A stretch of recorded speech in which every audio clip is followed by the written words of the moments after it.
هاي يا حلوين، النهاردة هعمل معاكم فتة باللحمة الضاني. تقدري تبدليها بأي لحمة انت عايزاها، بس أنا هعملها مع لحمة ضاني. طعمها وريحتها تهبل بجد.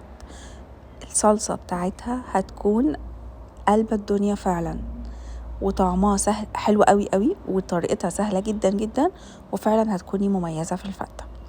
والعيد الكبير جاي وهنحتاجها. احفظوا الفيديو، ما تنسوش تعملوا سيف تعملوا شير ولايك على قد ما تقدروا. يلا بينا ندخل على الطريقة على طول.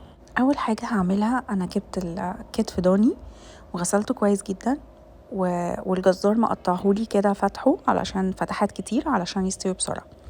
رش عليه ملح وفلفل من الجهة من فوق ومن تحت، وهحط معاه بصل وتوم وورق لوري وحبهان وطماطمايه. طماطمايه انا بفتحها بس فتحه صغيره من فوق وبسيبها زي ما هي كامله، وبحط كرفس واحطها في حالة الضغط. لو عندك حلة عادية ممكن تقدري تغلي مية كويس جدا، وبعدين تحطي اللحمة، وبعدين تحطي معاها المنكهات اللي انت عايزاها. بس انا بستعمل حلة الضغط عشان بتنجز معايا في الوقت.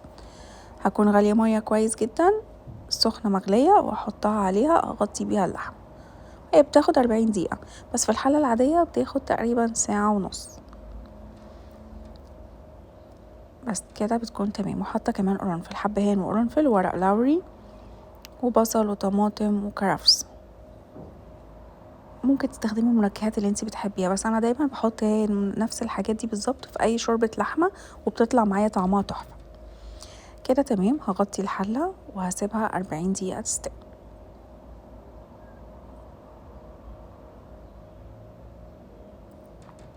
ولازم زرار الامان يكون لتحت. بعد كده هعمل الصلصة. طماطم، بضرب طماطم ومعاها فلفلاية خضراء وفلفلاية حمرا شطة، او فلفلاية خضراء شطة.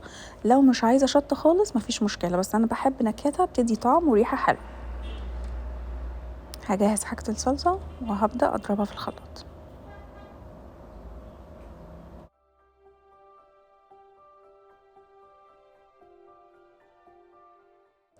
انا بعملها صلصة بس، يعني طماطم بس، مش بضيف عليها اي مية ولا اي صلصة.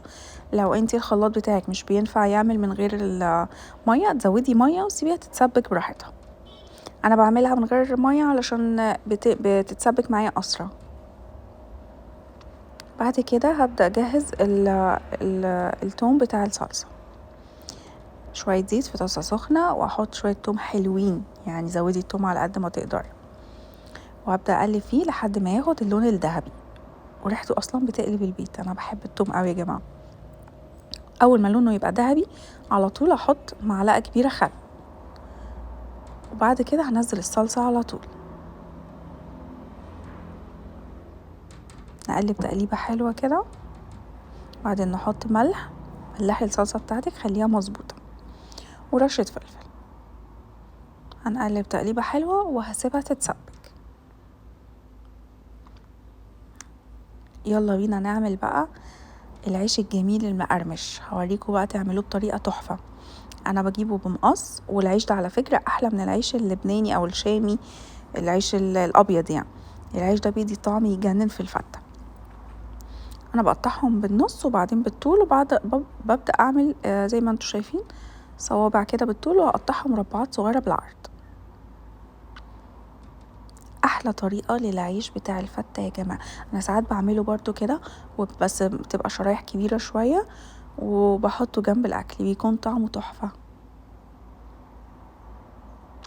بعد كده هحط عليه، هجيب شوية سمنة او زبدة زي ما تحبي، وحطي عليه شوية توم ورشة ملح وكمون. قلبيهم كويس قوي مع بعض، والخلطة دي هتتقلب مع العيش. هحطها على العيش وهقلبها كويس جدا، لازم كل العيش يشرب منها. بعد كده هدخلها فرن سخن، وهبدأ احمرها على الشواية من فوق، بس خلي بالك عشان في ثواني بتحمر. اول ما تحمر بصي تطلع على طول كريسبي، طعمه تحفة وريحته تحفة، وهيدي نكهة تحفة جدا مع الفتة. الصلصة بتاعتي اتسبكت، بصوا ما بقاش فيها مية خالص، واتسبكت كويس جدا. ده اللي بيفرق في طعم الصلصة، لازم تكون متسبكة كويس قوي. ودي اللحمة بعد ما استوت هاخد منها الشوربة وهبدأ احطها على الصلصة. اخد شوية شوربة حلوين كده للصلصة وهسيبها تغلي شوية مع بعض، وكده دي هتكون كده جاهزة. هنعمل بقى الرز، شوية سمنة حلوين كده. بعدين هنبدأ نجيب رز مصري مغسول ومتصفي، وهبدأ اشوحه في السمنة شوية. لازم نخلي الرز يشرب من السمنة، كل الحبيبات الرز تشرب من السمنة كويس قوي. ظبط الملح، حطيت هنا ملح هظبطه كويس، وابدأ اقلب الرز مع السمنة عشان اتأكد بس ان الرز كله خد تشويحة حلوة او شرب من السمنة. هبدأ احط مية مغلية واغطيه واسيبه يستوي. ريحة الرز اصلا بيكون تحفة بجد. اول ما يتشرب طبعا المية بتاعته هنهدي النار عليه خالص لحد ما يكمل سوا. دي الكتف بتاعي بعد ما استوى، خدت شوية من الصلصة بتاعة الفتة وهبدأ اغلفها بيها من فوق ومن تحت عشان ادخلها الفرن تاخد لون. حط على الوشين منها وهتدخل الفرن سخن من فوق، شغال من فوق الشواية لحد ما تاخد لون ذهبي كده حلو وتحمر. واوعدكم هيكون طعمها يجنن بجد، حلوة قوي ومفيش ريحة زفارة ولا الكلام ده خالص، صدقوني مش هيبقى موجود خالص. بعد كده بقى خلاص عشان نغرف نبدأ نقدم الفتة. هاخد رز، انا بعملها بشكل يعني باخد طبق واعمل فيه شكل، لو انت عايزه تحطي على طول عادي. انا جبت طبق حطيت فيه شويه رز وخدت شويه من العيش المحمر حطيت عليهم معلقتين صلصه ومعلقتين شوربه عشان يبقى طري شويه وفي نفس الوقت فيه كريسبي خفيف. وهبدا احط طبقه رز، ده القالب اللي هعمل فيه رز، طبقه رز وطبقه عيش، وبعدين احط طبقه رز كمان وهقلبه في طبقه تقديم. بتدي شكل حلو قوي وكده هتكون شكل الطبق بتاعك المميز فعلا في الفتة. انا كده كل سنة او يعني في العيد بعمل اشكال مختلفة، او كل ما بعملها بعمل برضو اشكال مختلفة في الفتة. شكل التقديم يعني بصوا شكله تحفة ازاي، بجد شكله مميز وحلو قوي. احط شوية كده من العيش بيبقى طعمه حلو قوي وبيدي كمان شكل حلو، والصلصة وزعيها زي ما انت عايزة.